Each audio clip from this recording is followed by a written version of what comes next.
to another Doug's Plugs, and happy holidays with 6 days until Christmas. This is part 2 of utilizing the phone. What's better, email or phone for getting an appointment? I understand there's been a lot of blogs out there about the value of email, and it might be good for sharing information or even mass marketing, but as far as getting appointments, I can tell you firsthand as a buyer for my company of products, services, sales training classes, that I get hundreds of emails, and guess how many I answer in a day? 0. That's right, 0. But when I get a phone call, I do pick it up, and sometimes I invite people in to meet with me.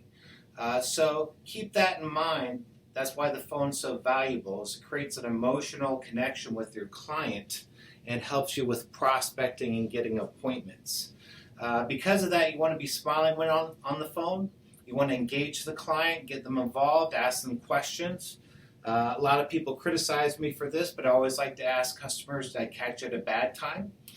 Some of my best buyers and customers know me so well that they might answer my call in a meeting, and the last thing I want to do is disturb them or keep them from that meeting.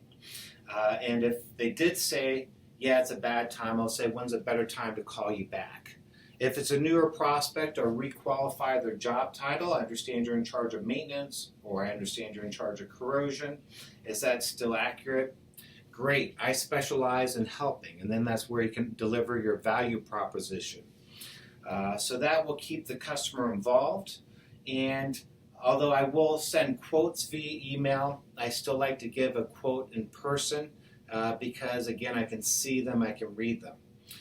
So the answer is, what if customers ask you for a quote? What do you want to do? Do you want to press the easy button and respond back with a quote? No, I would actually say you want to pick up the telephone and call them whenever a customer calls you, especially if you see the email within the first 3 minutes or 30 minutes. That immediate picking up the telephone, the more likely to talk to you. So once you call and talk to them and you've developed that human side of yourself, then you can follow up with any necessary information via email or text. But again, selling is an action. It's a verb. It's something that requires you to be involved and committed. That's why people hire and pay salespeople high commissions, is to get involved. And you want to remember, take the road less traveled. That's made all the difference in my world, and it will make all the difference in your world. People will appreciate getting to know the human side of you. So again, the answer, email or phone, what's better?